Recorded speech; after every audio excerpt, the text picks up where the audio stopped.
para darte a vos, Clara Anaí, esos abrazos tejidos y abrigados. El zapabón. Decir que es merecido es poquito, no hay palabras para describir a Chicha. María Victoria. Con nosotros los nietos era sumamente cálida. Yo no me puedo olvidar de los regalitos que nos traía también a nosotros. Eve de Bonafini. Para mí fue una hermana, una amiga, una compañera. No sé por qué la vida nos juntó, pero nos pusimos de acuerdo en muchas cosas. Juan Martín Ramos Padilla. Esa placa que vamos a descubrir con el nombre de Chicha Mariani no es algo decorativo, pero es la asunción de un compromiso de defender las causas populares.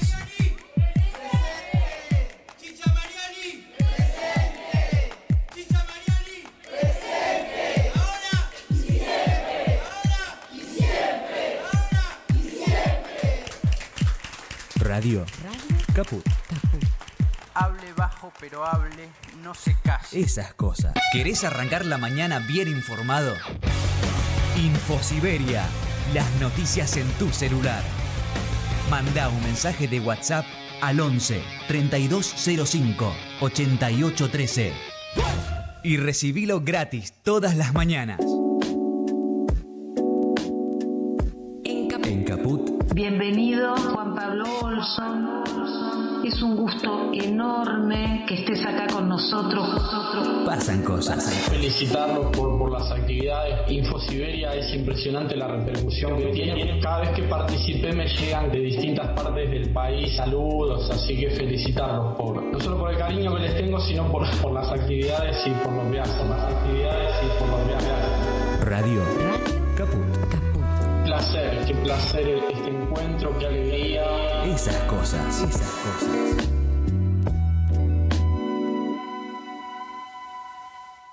Radiocaput.com. Mientras todos duermen, algo muy extraño ocurre en los laboratorios químicos RX. Seguinos en Twitter, @Radio Caput, o en Facebook, Radio Caput. Soy muy tímida. Ok.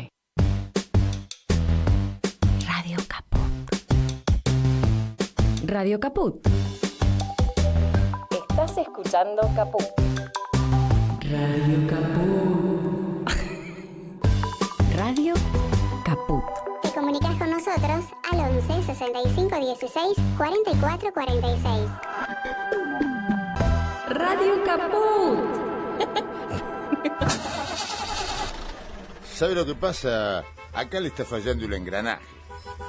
Si usted no le pone un poquitito de Radio Caput, el engranaje va a seguir fallando.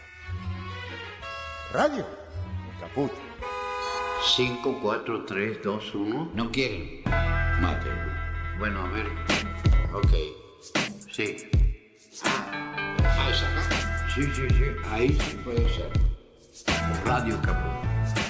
Radio Caput. Radio Caput. Esto es Radio Caput. Buenas noches, muchas gracias. Radiocaput.com. Estás conectado. Estás en Caput.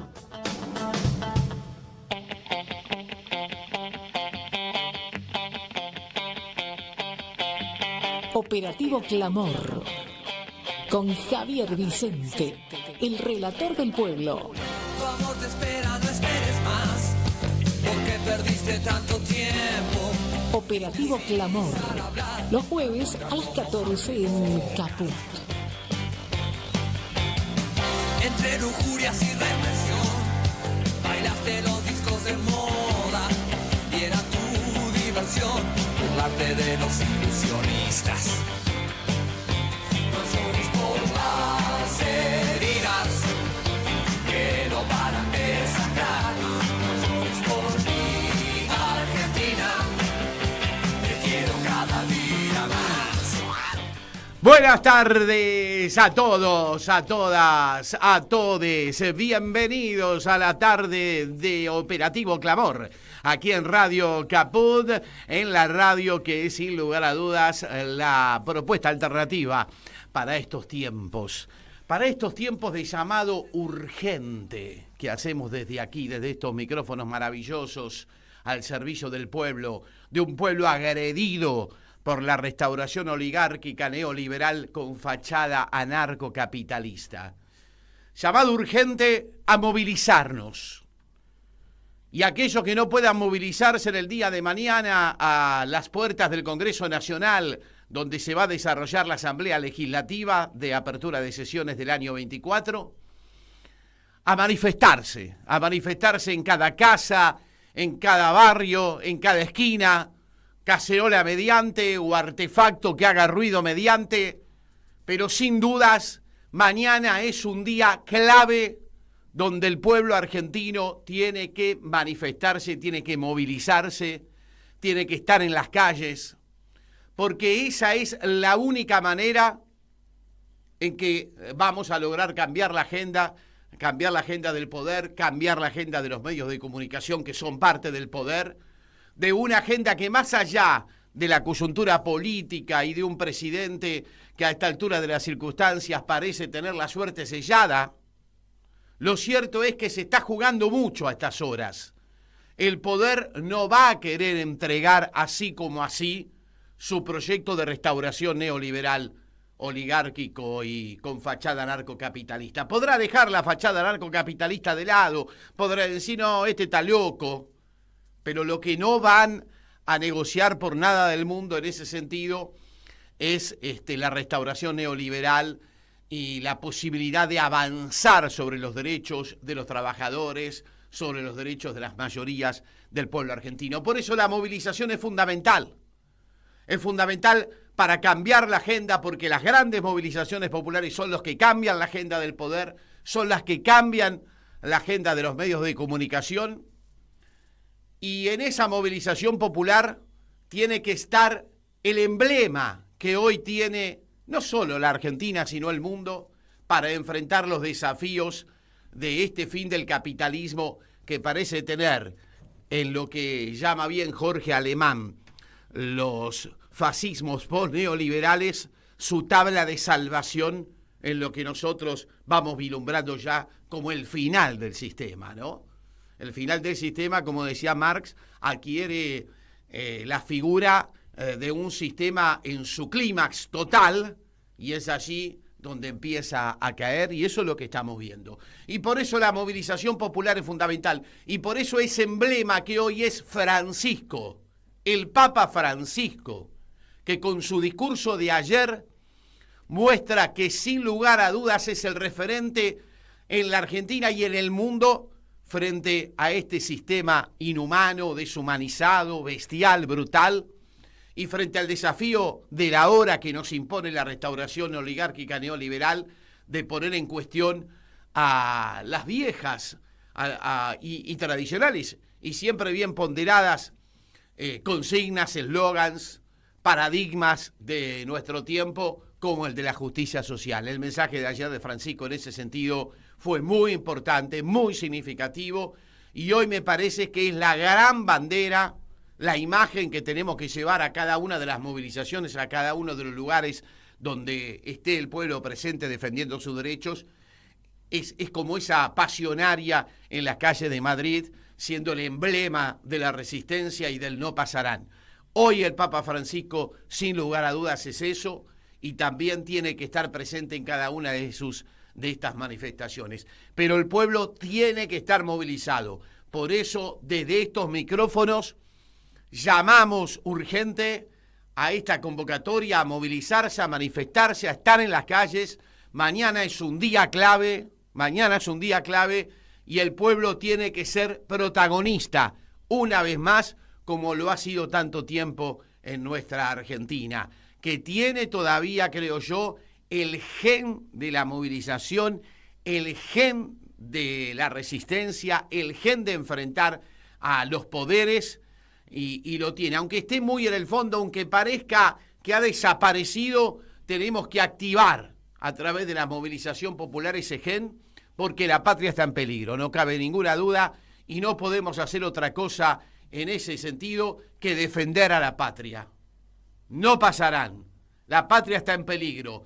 ¡Viva la patria! Mañana nos movilizamos todos. Mañana nos manifestamos todos. Mañana el pueblo argentino tiene que ser protagonista, y esta es una llamada urgente, como la canción urgente que nos escribió la gran Teresa Parodi.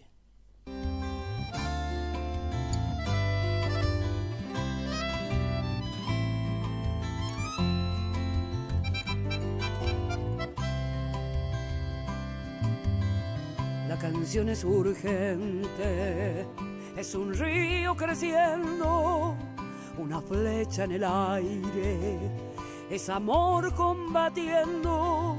Quiero darte la hora, que es la hora del fuego, que es la hora del grito, que es la hora del pueblo, que nos una amorosa, que nos pegue en el pecho, que si vamos cantando no podrán detenernos, que tu voz la levante, que la suelte en el viento y que suene a victoria cuando rompa el silencio, que tu voz la levante, que la suelte en el viento y que suene a victoria cuando rompa el silencio.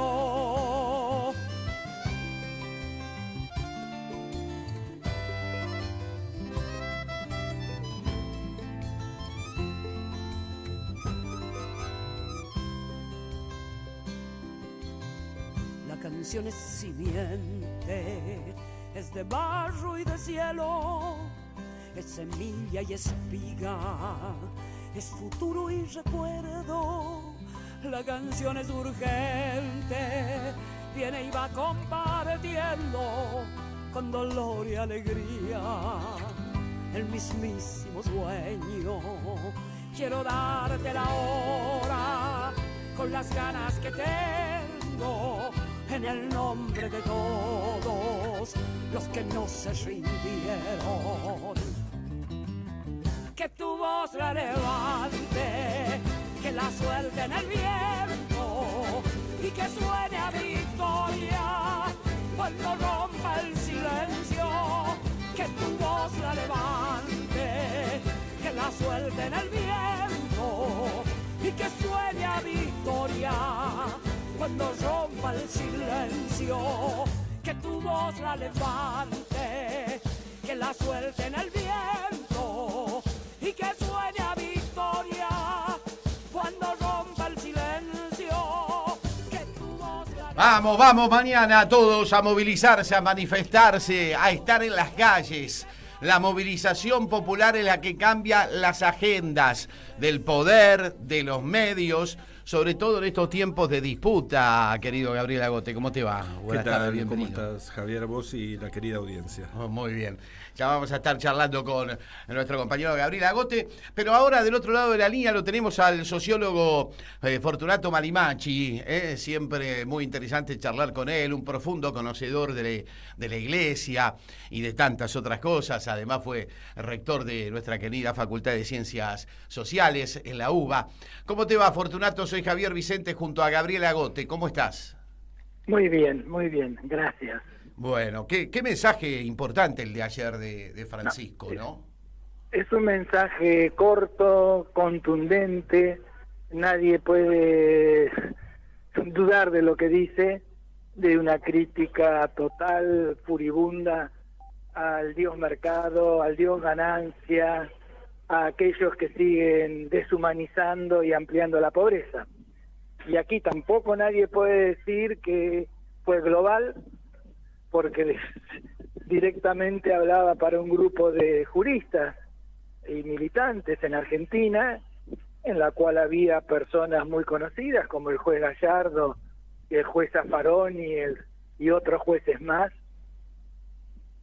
que bueno, de todo lo que se dijo, si él había abrazado al Papa, se había estado a distinguir, lo dije muchas veces, una distinción de un jefe de Estado que recibe a otro jefe de Estado, y otra cosa es el líder de la Iglesia Católica, de un catolicismo que en los últimos años, bueno, quiere estar junto más con el mundo de los pobres, con las periferias, con los que sufren, y aquí quedó claro, ¿no? Un mensaje corto que para repartirlo y darlo a los alumnos para que escuchen y comprendan cuál es hoy justamente la postura de, quizás podríamos decir, uno de los principales líderes mundial que cuestiona el actual modelo de acumulación capitalista y que cuestiona las actuales políticas de guerra, de hambriamiento y de pobreza. Claro, para nosotros hoy, Francisco, es un emblema en ese sentido. Por eso fue muy importante el mensaje de ayer.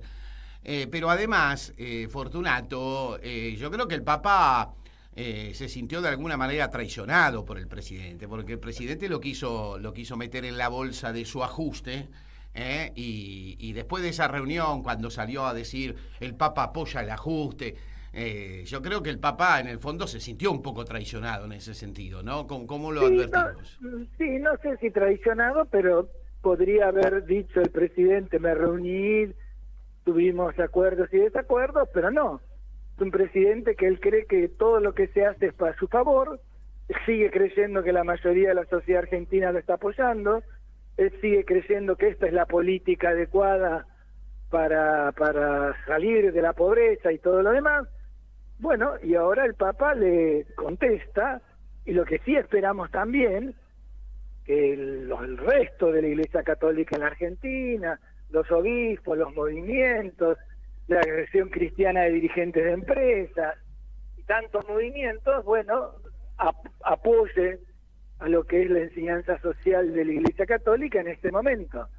Porque vivimos en Argentina, y esto hay que decirlo, hay grupos católicos, la vicepresidenta es un ejemplo, algunos ministros son otros ejemplos, en los cuales grupos católicos están apoyando esta política de hambre, de destrucción y de ampliación de la desigualdad y de destrucción del Estado, que es lo que en este caso el Papa lo dice muy, muy claro.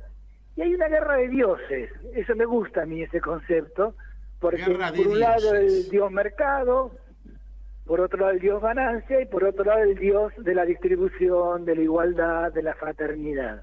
Qué interesante ese concepto, Fortunato Palimachi. Estamos dialogando con el sociólogo, porque justamente allí, digamos, donde hizo hincapié el Papa en su mensaje de ayer, en hablar de la justicia social, en hablar del Estado, del rol del Estado, de la distribución de la riqueza, hoy son conceptos que están muy cuestionados desde lo que podríamos llamar la modernidad, esta especie de experiencia inédita del anarcocapitalismo, que incluso hasta algunos mentores de estas ideas llegan a decir que Dios es anarcocapitalista, y sin embargo el Papa desde la creación plantea a la justicia social como parte de una comunidad, ¿no es cierto? No, en eso me parece que es clarísimo, y te insisto, ojalá y espero y esperemos que muchos obispos, en su mayoría nombrados por el Papa Francisco, y movimientos y grupos, bueno, salgan a hablar de la misma manera. Estos días se escuchó un grupo de sacerdotes, villeros, bueno, 30, 40 sobre 5.000, solo 30, 40 sobre 5.000, a decir, bueno, decís algo que a mí, y nuestros estudios también lo muestran, que ahí está viendo también al interior de la institución católica posturas diferentes a la de Francisco. No te olvides que en este encuentro que hizo Trump, y que fue también Milei, y que fue la gente de Abascal de España, y la Meloni de Italia, y la gente de Holanda, hay mucho grupo religioso militante hoy en estas posturas de derecha y ultraderecha. Entonces me parece que en ese sentido hay que estar muy atento, porque hoy la religión tiene en el espacio público una discusión valiosa, y más en alguien que se presenta como enviado de las fuerzas del cielo hacia la tierra prometida, desde el propio Estado. Bueno, estas discusiones son al mismo tiempo políticas y religiosas. Esto yo lo quiero reafirmar, porque cuando hoy el vocero presidencial dijo, bueno, nosotros hacemos política, pero el Papa es un líder espiritual y que haga lo que quiera.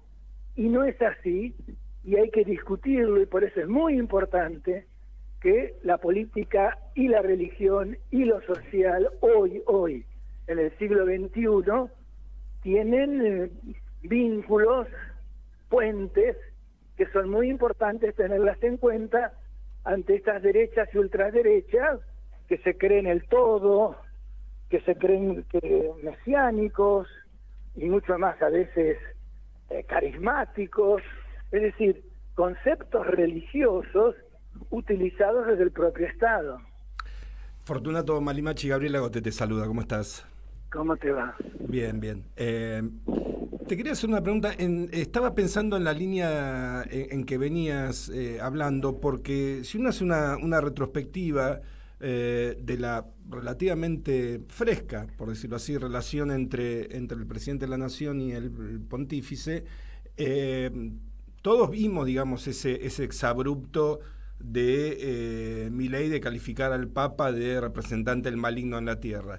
En términos de lo que vos planteás, no es una cuestión menor, porque están jugando la interna de los mismos sectores católicos que bendijeron la picana en la dictadura. Perfecto, y más te diría ahora. Y los aviones, digamos, ¿no? Y se agrega ahora el mundo evangélico y el mundo judío. Y eso es lo que me parece a mí también preocupante, pero al mismo tiempo para el que estudia interesante. Porque ahora hay un mundo judío también que tiene que salir a decir, bueno, nosotros no apoyamos esto, o si apoyan. Hay un mundo evangélico que tendrá que decir, bueno, nosotros no estamos de acuerdo o estamos de acuerdo. Claro. Porque lo de el actual presidente no es simplemente como Bolsonaro o Trump, que tiene mucha presencia en grupos evangélicos, pentecostales, sino que aquí hemos visto por primera vez en nuestra historia que desde el propio Estado, desde la propia presidencia de la Nación, es el judaísmo el que aparece legitimando lo que se hace. Y ahí también me pareció importante el documento de Francisco, ciencia política clásica, de distinguir la legalidad de origen de la legitimidad de ejercicio. Entonces, bueno, hay hoy en Argentina, ya no es una discusión solo de católicos, no solo de evangélicos, sino ahora que incluye al propio mundo judío en este espacio público, llevado por el presidente. Y bueno, y hoy está acá en discusión, sumamos guerra de dioses y guerras de grupos religiosos. Lo que yo veo en lo que vos planteás es, frente a ese pañuelo naranja al cual alguno le da ganas de decir anda para allá, bobo, así, digamos, como si fuera la camiseta de Orange. Digo esto porque cuando se plantea esto de religión y Estado asunto separado, en un contexto histórico en el cual lo que uno ve es la articulación de la derecha sionista con la derecha evangelista, con la derecha católica, como si esto no fuera una maniobra política, digamos, ingresando al interior de la religión por un lado. Y por otro lado, a mí me sorprende de muchos que se dicen compañeros, me atrevo a decirlo así, que planteaban como una suerte de traición del Papa por poner la otra mejilla y recibir. El Papa, si viene Satán a pedirle una entrevista, le va a decir, escúchame, trepaste de nuevo al ringside, venís al pie, listo, o sea, te recibo. Ahora, no te firmo nada. Y después, digamos, veo cómo jugás, porque nosotros, como humanistas y cristianos, Fortunato, no sé si coincidirás conmigo, siempre le vamos a dar a otro ser humano la posibilidad de recapacitar y de reponerse de sus errores y de su rumbo. Ahora, cuando vemos que profundiza el mal, el Evangelio de Mateo en relación al hermano que peca contra ti. Bueno, digo, no, Jesús inventa el escrache. Sí, me parece importante tenerlo en cuenta, sabiendo aquí también me parece, en última instancia, el mundo religioso, el mundo que tiene su historia, tiene también sus propias categorías y tiene también su propia historia y sus propias maneras de presentarse. No es lo mismo, lo cual no quiere decir que hay y existen en Argentina y en América Latina sobre todo amplios vínculos entre lo político, lo religioso, lo económico, y vos acabás de decir antes lo militar. No, las dictaduras en América Latina no se entienden, sobre todo en la década del 70, sin ese amplio apoyo institucional y de grupos católicos y de movimientos, que al mismo tiempo hicieron desaparecer, asesinar a la mayor cantidad de dirigentes católicos, de dirigentes de movimientos, sacerdotes y religiosos de toda la historia de América Latina. Ahora, Fortunato, es increíble que en los tiempos que uno podría calificar de fin de la modernidad, terminemos en una guerra de los dioses. Pero ahí yo para el próximo programa, si querés. Yo sí creo, no, porque sí yo creo que la modernidad produce religión. El primero, y yo no me gusta andar citando mucho, pero Walter Benjamin, cuando él escribe el capitalismo como religión, es casi lo mismo que hoy escuchaste del Papa. Cuando él dice, el capitalismo pide mercado, el capitalismo pide sacrificio, el capitalismo pide ganancias y para eso necesita culpabilidad y necesita miles y miles que se sacrifiquen hacia lo que viene. Bueno, ahí hay algo que me parece a mí siempre importante, que esa modernidad no es atea, que esa modernidad no es indiferente, crea sus propias concepciones religiosas, sean los grupos históricos, por eso hablamos del catolicismo, el cristianismo y ahora incluimos el judaísmo, sean una propia idea de destino manifiesto, muy fuerte en el mundo yanqui, muy fuerte, de que les dice que lo que tienen que hacer es una misión de Dios, directa, no necesariamente pasando por algún grupo histórico. Y me parece que eso hay que mantenerlo, recordarlo, y no creer que porque aparece esto es el medioevo que vuelve, no. Fortunato, yo tengo una vuelta de tuerca. Yo no sé si es una disputa por dioses o es una disputa por la apropiación de Dios. O es una disputa por las características que le damos en la línea, digamos, de ética protestante de Weber, en la línea que vos planteás de la secularización mesiánica y marxista de Walter Benjamin. Digo, hay toda una disputa de sentido ahí. Acuerdo con vos que la religión ha quedado secularizada históricamente por la modernidad y el Renacimiento, pero yo creo que es una disputa por apropiarse de Dios y no de los dioses. Pero es una visión personal, digamos. No sé si estamos disputando otro Dios. Estoy de acuerdo. Lo que te quiero decir que en el espacio público aparecen diversos dioses. No hay uno solo. Rostros, digamos. Exactamente. Y más, y ese Dios judeo-cristiano y tiene, porque hay que ver todos los encuentros, yo estoy muy atento, me interesa, de las extremas derechas europeas. Extrema derecha hoy, ¿sabes dónde está creciendo muchísimo? En los países más instruidos, esos que nos pone que Suecia, Noruega, Finlandia, Holanda.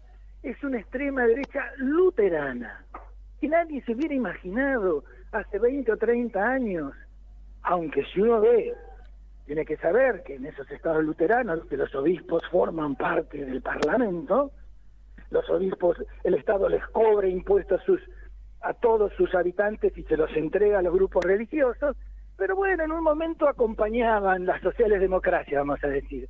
Ahora no, y ahí vos encontrás entonces temas en común, la homosexualidad, el ataque a la familia, el lesbianismo, esta idea de superioridad a veces, de que bueno, los que están enfermos que no tienen mérito y los otros hay que echarlos.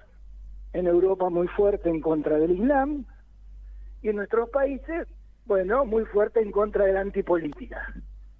Ahí hay vasos comunicantes, ni te cuento si es la guerra de Ucrania, que no me quiero meter más porque cada vez sacamos nuevos temas. Fortunato, para ir terminando, también en este caso tenemos un personaje muy particular, ¿no? Que de pronto fue al Muro de los Lamentos, hizo toda la práctica del judaísmo religioso tradicional y después fue al Vaticano y terminó comulgándose con el Papa, digamos que no. Es un personaje muy particular, ¿no? Pone huevos en toda la canasta, este pie juega, va a la ruleta y tira fichas a todos lados. Pero la modernidad es tradición y progreso, es lo viejo y lo nuevo. No es cierto que la modernidad es solo lo nuevo. Hay una corriente que creyó que era solo lo nuevo, lo que venía y dejaba. No, y no, por eso. Y Argentina es un ejemplo, América Latina es un ejemplo, de que la modernidad latinoamericana combina con los pueblos originarios, combinó con la hispanidad, combinó después con la Revolución Socialista de Cuba, combinó con varias experiencias, y ahí hay algo que merece, y yo insisto, dedicarle más tiempo y ponerle un poquito más de sabiduría para tratar de comprender estos largos procesos en América Latina, si no a muchos les parece una sorpresa. El Papa cuando dice, yo hablo desde la enseñanza social de la Iglesia, que tiene larga data. Lo que sucede acabado el comunismo, acabado las sociales democracias, no hay voces que hoy hablen en contra de ese capitalismo, como dijo, deshumanizado, que destruye el planeta, injusto y desigual, y es sobre todo la voz de este Papa y de esta Iglesia Católica el que aparece a nivel global como deslegitimando todos esos modelos. Claro.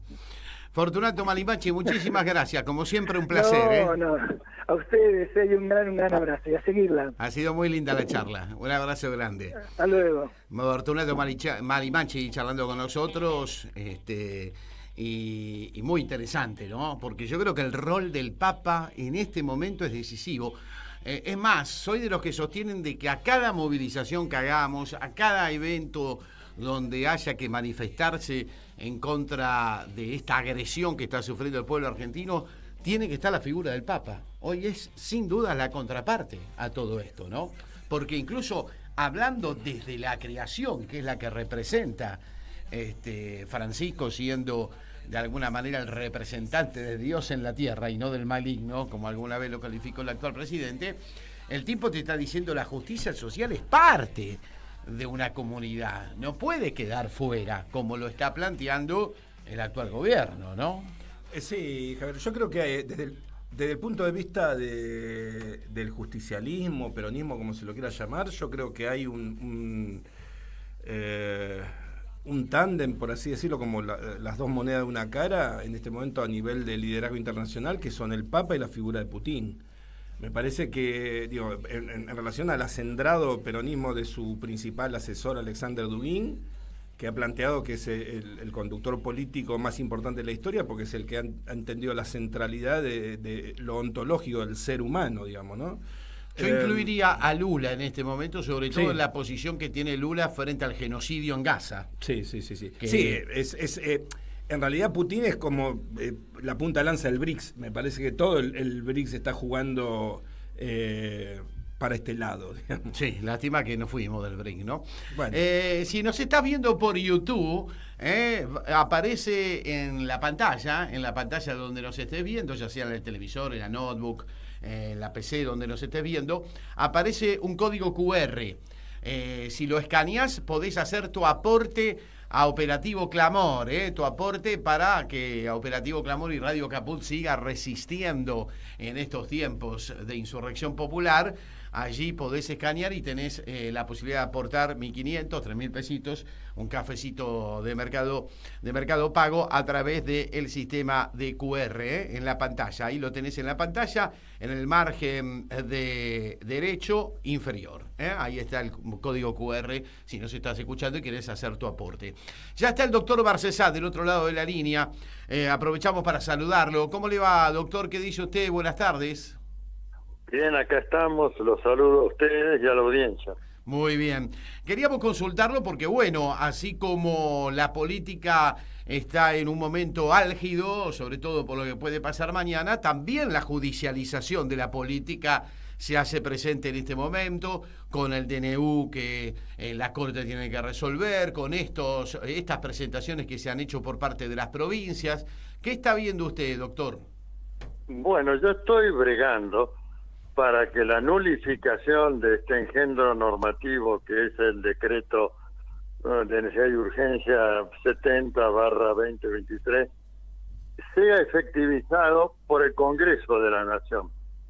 Porque ellos son nuestros representantes, porque es a ellos a quienes el Poder Ejecutivo le ha usurpado las atribuciones, y además porque es un principio general del derecho que quien tiene la competencia para emitir una norma o un acto es el primero que tiene para anularlo si se ha producido con desvío de poder. Acá es de aplicación y nítido lo que establece el artículo 99, inciso tercero de la Constitución, segundo párrafo, que se refiere a la posibilidad de la emisión de los decretos de necesidad y urgencia, y ese segundo párrafo dice taxativamente: el Poder Ejecutivo Nacional en ningún caso, bajo pena de nulidad absoluta e insanable, podrá emitir disposiciones legislativas.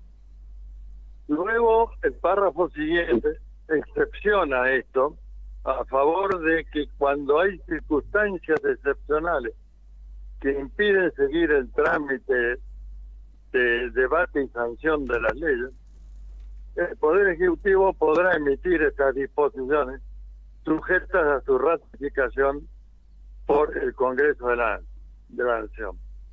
Bueno, pero es el caso, este decreto no exhibe ninguna necesidad y urgencia. Primero porque en el discurso del 10 de diciembre, Milei anunció que a partir del día siguiente y hasta el inicio del periodo de sesiones ordinarias del Poder Legislativo, va a tener habilitado a los señores integrantes del Congreso que ya habían jurado sus cargos, que tenían designadas sus autoridades y por lo tanto podían ingresar a tratar cualquier proyecto de ley sin ninguna limitación o cortapisa. En lugar de eso, 5 días después, se descolgó con este engendro normativo en presencia del gabinete de ministros, su jefe de gabinete y el personaje oscuro de Federico Sturzenegger. Bueno, muy poca precisión se dio respecto a los alcances del texto, pero cuando examinamos el mismo, encontramos serias irregularidades. Es decir, si es un decreto de necesidad y urgencia, ¿cómo es que no se dispuso que tomaría entrada en vigencia a partir de las 0 horas del día subsiguiente? No tenía fecha, con lo cual estuvo 8 días hábiles para cumplir el plazo que fija el Código Civil y Comercial para la entrada en vigencia de las normas que no tengan fecha en particular. Claro. De otra parte, que ingresó en 4 materias, 3 materias, de las 4 que están taxativamente prohibidas por el texto constitucional para los decretos de necesidad y urgencia, que son la materia penal, que es penal y procesal penal, la materia tributaria o impositiva, que es legislación de fondo y también legislación procedimental, régimen electoral, y estas son las 13 que ingresé, y le queda el régimen de los partidos políticos, que fue el único con el que no se metió.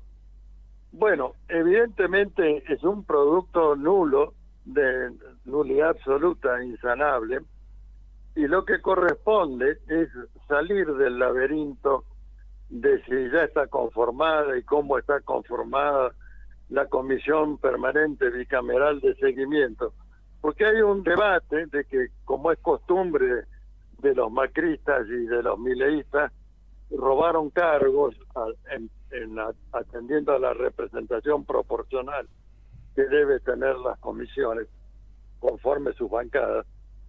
Bueno, todo esto es cierto, es nulo, pero ya pasaron todos los plazos que fija la Constitución para tratar y darle aprobación o no a este decreto de necesidad y urgencia.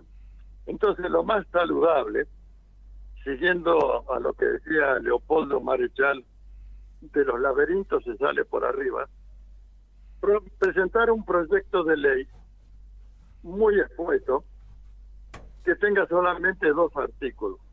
El artículo primero dirá: declárase la nulidad absoluta e insanable del decreto de necesidad y urgencia 70/2023, publicado tal fecha en el boletín oficial número tanto. Punto y aparte. Artículo 2, comuníquese. Perfecto. Y terminó. Ahora, ese proyecto de ley debería contar con una mayoría, ¿cómo es que se llama? ¿Especial o se puede hacer con una mayoría simple?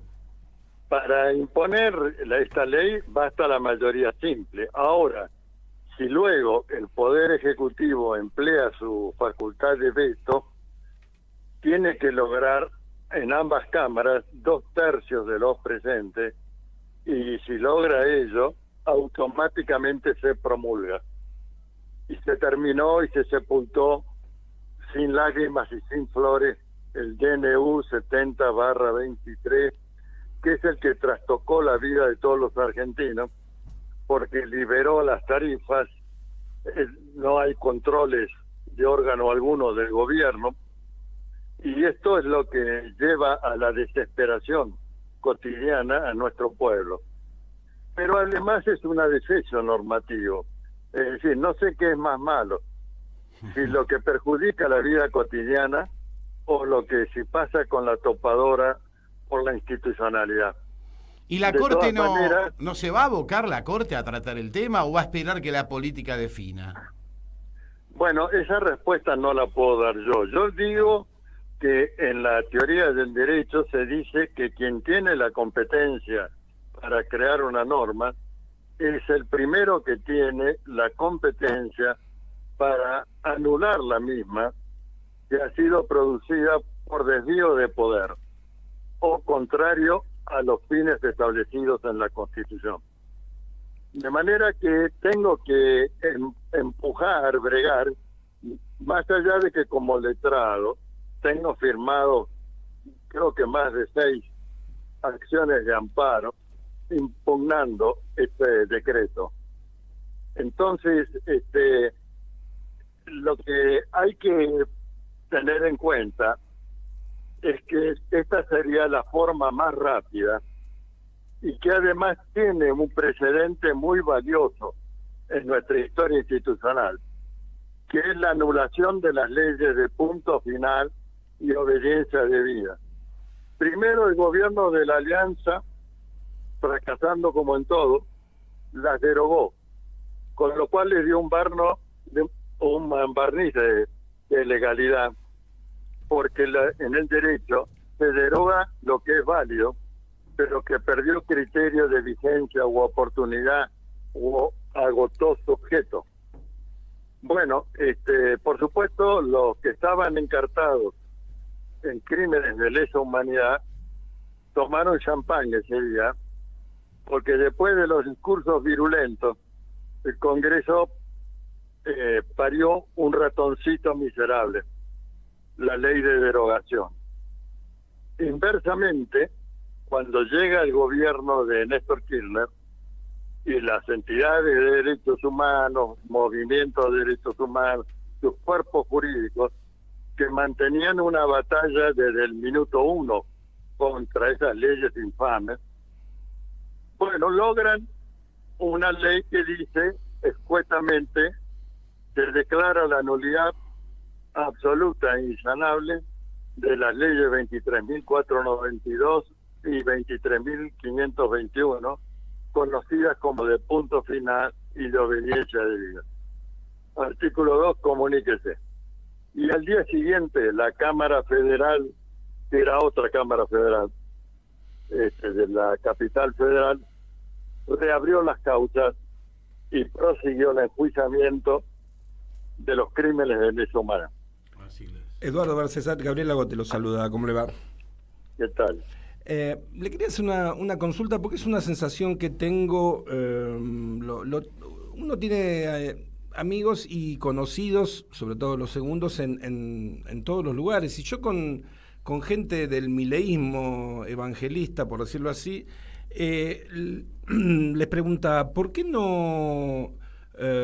el día que ganaron la elección no trataron de forzar de alguna manera desde la política una reforma de la Constitución? Porque lo que yo siento es que hay como dos carriles, uno por el cual sigue produciéndose el ajuste habilitado por el primer golpe institucional, legal y técnico que da el gobierno, que no digo que funcione como una suerte de fuego de artificio, pero de algún modo toda esa discusión va en paralelo a la destrucción sistemática de lo institucional, lo social, lo comunitario, lo económico, de la Argentina. Y es complicado porque no es que, digamos, la cuestión quedó abstracta, como se dice en el derecho, ad referéndum de lo que decidiera el Congreso. El gobierno pegó primero y siguió avanzando. ¿Usted tiene esa sensación, digamos, de que no hay que perder de vista los elefantes que pasan por atrás? Bueno, el tema es que a pesar de que efectivamente, imbuido de sus dos calidades, que son desconocimiento absoluto de la institucionalidad y prepotencia, optó por darlo por vigente y aplicarlo, y por eso es que digo que no hay que derogar, sino que hay que anular, porque la anulación significa volver al día previo al del acto o norma producida en forma nula. Entonces, todas las tarifas, los aumentos, los incrementos de los precios alimentarios, medicamentos, etcétera, volverían al 10 de diciembre del 2023, y los salarios, jubilaciones que quedaron en esa fecha estaqueados, tendrían el equilibrio que tenían a esa fecha, y terminaría la balandronada del señor presidente de la Nación. Y después de eso habría que examinar de inmediato el tema del pedido de enjuiciamiento. El juicio político. Están Juicio dadas las político. causales según usted, ¿no? Sí, mal desempeño y posible comisión de delito, porque esto de usurpar las atribuciones del Congreso lesiona el título 10 del Código Penal argentino, que está referido a la tutela de la vida democrática y el orden constitucional. Claro, totalmente. O sea que están dadas las causales para el juicio político, sin lugar a dudas. Respecto de lo que pueda pasar mañana, doctor Barcesat, porque hay muchos rumores que hablan de un anuncio de dolarización de la economía argentina. Y yo me preguntaba si, a propósito de lo que en su momento fueron las declaraciones de Horacio Rosati, titular de la Corte, acerca de que es inconstitucional una dolarización, porque la Constitución argentina señala que nuestra república tiene que contar con una moneda propia, ¿no? ¿Cómo ve esa posibilidad? Bueno, esa posibilidad institucionalmente es inviable. Es inviable porque efectivamente hay 3 incisos de las facultades del Congreso de la Nación que refieren a la facultad de emitir o hacer sellar moneda, y de fijar el valor de cambio con las monedas extranjeras. Son todas facultades del Congreso de la Nación. Estaba previsto por la reforma constitucional del 94 la creación de un banco federal con facultad de emitir la moneda, que no se ha llevado a cabo desde esa fecha, pero lo hace el Banco Central y un instrumento que es la Casa de la Moneda. Lo que después tiene más peso es que cuando en la cláusula del progreso se habla de la moneda argentina, se establece el compromiso, la obligación para las autoridades federales de defender su valor. Y después, en lo que hace a las condiciones de igualación en la existencia entre las distintas regiones y provincias que componen el país, la moneda es el instrumento vehiculizador de esa igualación en las condiciones de existencia. Y no hay desarrollo humano y social sustentable, fórmula de las Naciones Unidas, si no hay moneda propia. Eduardo, de manera perdón, que no hay, primero, no hay referéndum ni plebiscito, no están previstos en la Constitución. Hay consulta popular, y uno de los temas expresamente vedados para la consulta popular es el de la reforma constitucional. La única manera de proceder sí o sí a la reforma de la Constitución es conforme el mecanismo de la Constitución histórica, de su artículo 30, es decir, declaración de la necesidad de la reforma con voto de 2/3 de los miembros de ambas cámaras del Congreso de la Nación. y que será efectuada por una convención o asamblea constituyente convocada a ese efecto. Estos ni ebrios ni mamados van a lograr cumplir el mecanismo del artículo 30. No, eso está claro. De manera que el tema es que no quieran poner esto por un DNU, que es lo que presumo puede hacerlo. Por lo cual es factible que al momento mismo o después que se produzca el anuncio, vayan gobernadores u otras autoridades en presentación directa a la Corte a decirle, señores, esto es inconstitucional. Y ustedes tienen dicho esto en artículos de doctrina jurídica, de manera que están, a menos que tengan una doble personalidad, comprometidos en esto. Y además son los primeros en que tienen que cumplimentar el deber de observancia a la supremacía de la Constitución Nacional y que rompan estos incisos de la cláusula que regulan la actividad del Poder Legislativo, sería realmente habilitar un golpe institucional. De manera que doy por descontado de que lo van a hacer puré en la Corte, ¿no? Si es que se atreven a esto.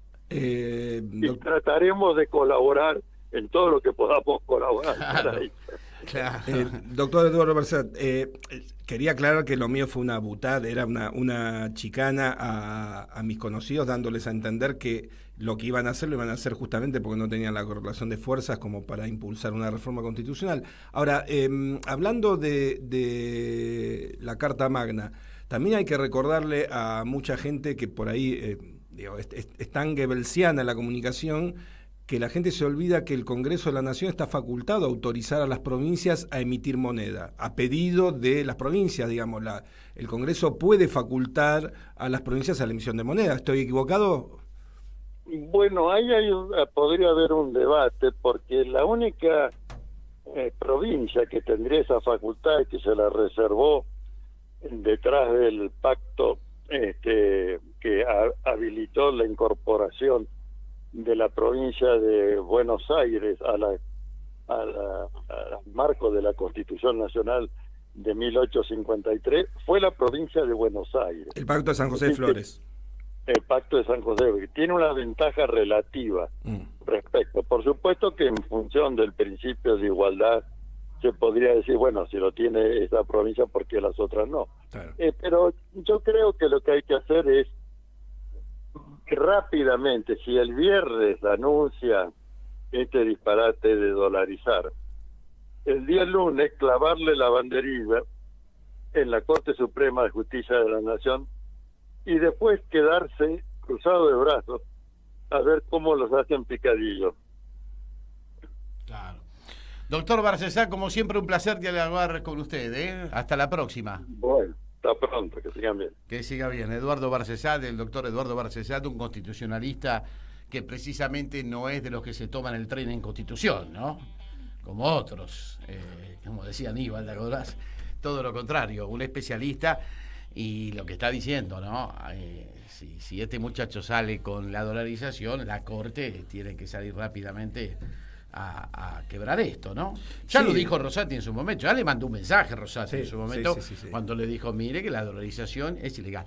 Lo que se está hablando a esta hora es de una especie de bimonetarismo, que sería una convertibilidad trucha. Este es un Menem trucho. Entonces termina haciendo todo lo que hizo Menem, pero trucho. Muy devaluado, muy devaluado. Muy devaluado. No, pero hay que tener en cuenta que en la línea que venimos planteando del sogueo que puede hacer, siempre me acuerdo del compañero Héctor Recalde diciendo, bueno, uno tira de la rienda hasta donde da, bajo ciertas circunstancias. Me refiero a que la presidencia de la Corte Suprema y la subordinación a los movimientos de lo político y medir la velocidad del viento y la composición de fuerzas de las corrientes de aire, tienen el límite, como vos decís, Javier, de cuestiones donde ya se anunció una postura a priorística por parte de la Corte y la tiene que jugar inmediatamente. Y eso tiene un impacto político es lo que yo planteaba en estos días, digamos, en términos de Montesquieu no nos olvidemos que por ahí a veces reducimos lo político al poder ejecutivo, y la política es el poder ejecutivo, el poder legislativo, el poder judicial, todo eso conforma el poder y la política. El pueblo movilizado. Obvio, el soberano. El pueblo movilizado, y mañana tenemos un gran desafío, la movilización para romper la agenda de las derechas, para romper el golpe de las derechas que quieren consolidar el país de la injusta distribución de la riqueza. Así que mañana a movilizarse, a manifestarse, a estar presente en todos y en cada uno de los lugares, haciéndonos sentir. Ese es el llamado urgente de cara a mañana. Nosotros nos estamos yendo, nos vamos a reencontrar el próximo martes. Les recuerdo que aquí en la transmisión que estamos viendo en vivo de YouTube, para aquellos que nos están siguiendo por YouTube, tienen el código QR ahí debajo, en la pantalla, en el sector derecho de la pantalla, debajo, tienen el código QR con el cual, con el telefonito, pueden, a través de este código QR, hacer su aporte al programa, Su aporte es un cafecito, puede ser de 1.500, puede ser de 3.000 pesos, y nos ayudan a seguir bancando la parada de Radio Caput y de este programa denominado Operativo Clamor. Nos vamos, querido Gabriel Agote. ¿Vamos a cerrar con el último café o no? No sé. No creo que sea programado. El tema indicado para un día como hoy, que es 29, año bisiesto nos ha tocado, ¿Qué querrá decir eso? Y con el Papa, con el Papa a todos lados, con la figura del Papa a todos lados, Gabriel Agote. Siempre. Es verdaderamente la contracara del maligno, ¿no? Bueno, yo creo que este muchacho es un energúmeno, y en la verdadera concepción de la palabra energúmeno, que es alguien poseído por el diablo. Sí. Así que el Papa es ideal para exorcizarlo. A mí me llama, insisto en un punto, me llama la atención que mucha gente tenga esta lectura simplificada y por ahí sin entender algunas cuestiones del espíritu de la cosa, con respecto a que el Papa habría traicionado cuando recibió al presidente. ¿Qué esperaban que hiciera? Digamos, que le negara. Fue al revés, el presidente lo engañó al Papa. Porque el presidente salió de ahí y dijo, el Papa apoya mi ajuste, claro, cuando no había sucedido. Y fíjate cómo le contesta el Papa. Primero le contesta con la UCA y los datos de pobreza. Sí. Lo mató. Al día siguiente lo mató. Sacó los fierros, lo dejó sin discurso. Los fierros estadísticos. Y ahora con este discurso y con este, el fierro y con este video, ¿no? Donde ya fue directo. Pero bueno, la seguimos el martes que viene, y mañana nos encontramos en las calles, donde hay que encontrarse, para darle una respuesta a esta restauración oligárquico neoliberal que nos quiere llevar por delante con fachada anarcocapitalista. La seguimos el martes. Gracias, Martincho. Que tengan un buen fin de semana, además, por supuesto. Chau, chau. Negro que hay en tus pensamientos.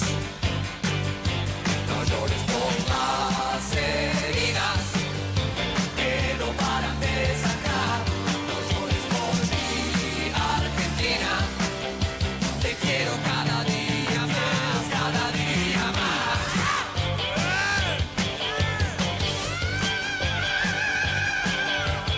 Alguien se quiere ir, alguien quiere volver, alguien que está atrapado en el medio de un recuerdo.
Manda un mensaje de WhatsApp al 11 3205 8813. Infosiberia. Las noticias en tu celular. Manda un mensaje de WhatsApp y recibilo gratis todas las mañanas. Infosiberia. Las noticias en tu celular. ¿Cómo puedo hacer para escuchar Radio Caput en el celular? Primero lo importante. Prenda el teléfono. Así se puedo acercar a saludarlos y... Abra el Play Store de Google. Tipee en el cuadro de búsqueda Radio Caput. Caput con C. No desesperes. Es la única que hay. Toque el botón instalar y espere unos instantes. La aplicación de Radio Caput ha sido instalada exitosamente. Busque el icono en su celular. Los quiero mucho, los aprecio, los admiro mucho, lo que hacen, los felicito. Y podrá escuchar la única y reemplazable